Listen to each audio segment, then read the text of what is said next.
Okay, now let's look at the long-term record. Let's take a minute. This is downtown Los Angeles. It goes back to 1887 along the bottom there, those of you who can't see. And then it's inches of rain going in the ordinate, going up in the y-axis. And the average is about 15 downtown. The average in San Diego is about 10 inches. The average in Orange County is about 12 inches. The average here in Sierra Madre is 24 inches. So it varies. Now you notice sometimes we get big spikes. 1884 we had 38 inches. 5 years ago we had 38 inches. And you see 1998, that means 97, 98 that winter. That was a big one. That was a big El Nino, 83. The big El Nino in 1940, 41. That was a very wet year. And actually looking back at the records, there were a couple of days there. I actually found one day in that old record where in Sierra Madre, one day in 1954, I think it was, or 40, somewhere in there, we had over 20 inches of rain in one day in Sierra Madre. That must have been amazing. But, you know, you don't capture all that. It all goes out into the ocean. And then there's a lot of low years. We see that 2007, that was 3 years ago, our total rainfall was only 3 inches. Right? So that's part of this long-term drought warning. Now, so it looks pretty random, but I'm going to show you that it's not random. Look at the 10-year running mean. That's the red line, if you can see it there. You can see in the 1950s it was pretty dry. The 1980s and the 1990s were pretty wet. See the little mini drought there from 87 to 92? Remember that? There was water rationing. People were painting their lawns green. All right? And recently, for the last 4 or 5 years. So it waxes and wanes. But the important thing, somebody asked me earlier, is there a trend in rainfall? Not really. It looks like there's a little negative trend. But over the last 130 years, it goes up, it goes down, but on average, it stays the same.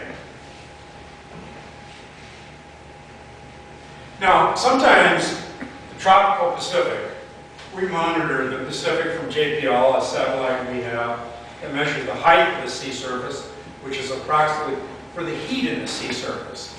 Sometimes the tropical Pacific along the equator will get very warm. You see it there in white and red. And we call that El Nino. And when that happens, Southern California tends to be wet. But not all El Ninos. Only a few El Ninos.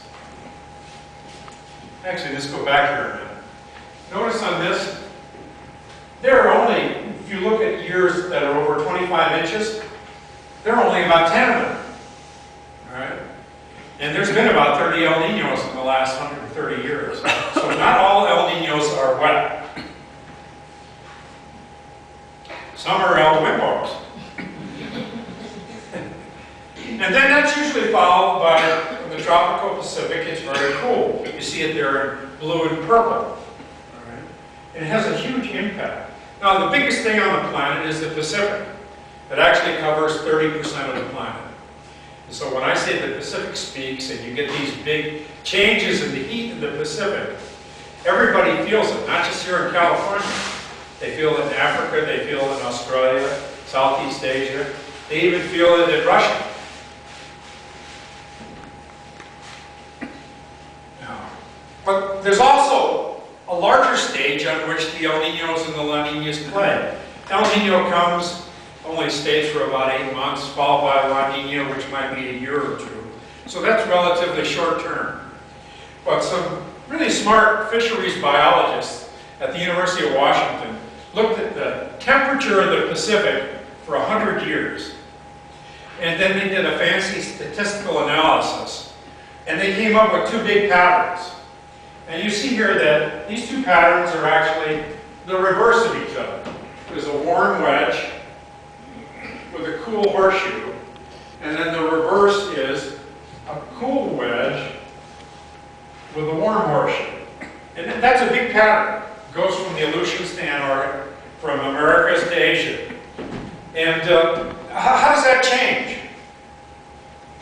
So this is 100 years from 1900 to 2000.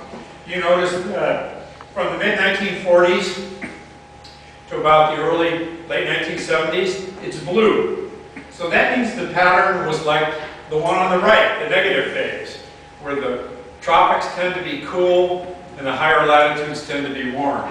And then in the 80s and the 90s, it switched to the flip-flop of that phase, where the tropics were red and it was cool. So it's a pretty simple, large-scale pattern.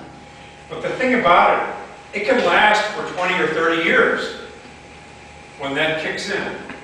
That's called the Pacific Decadal Oscillation. So right now we're in the negative phase of the Pacific Decadal Oscillation.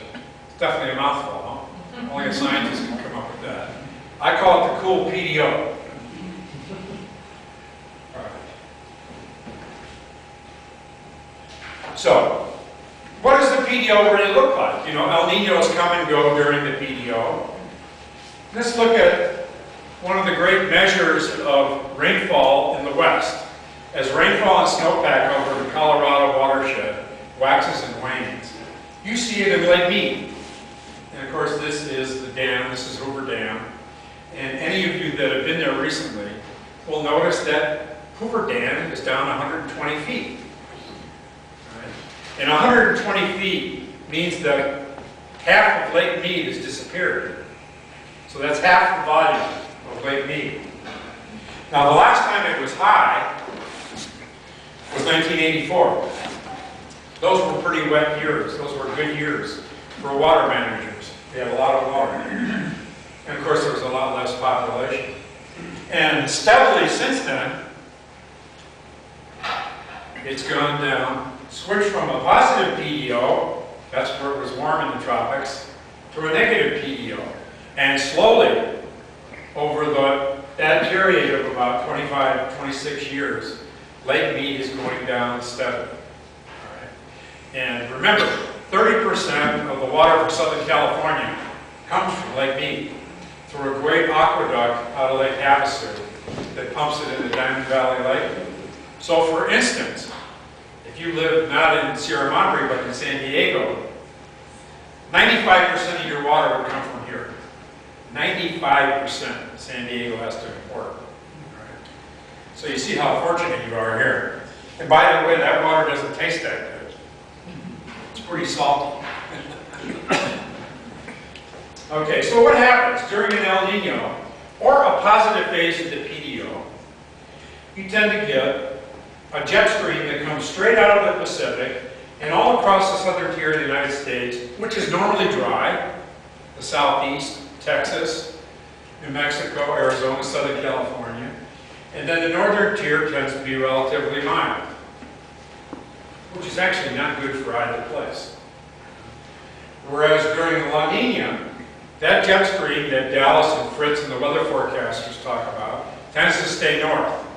And so you can get pretty volatile weather across the northern United States, and the whole southern United States stays dry. And that's also the negative PDO, which is what we've been in here for the last half dozen years.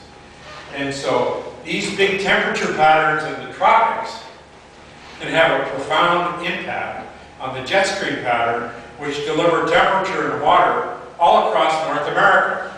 And so it's somewhat forecastable.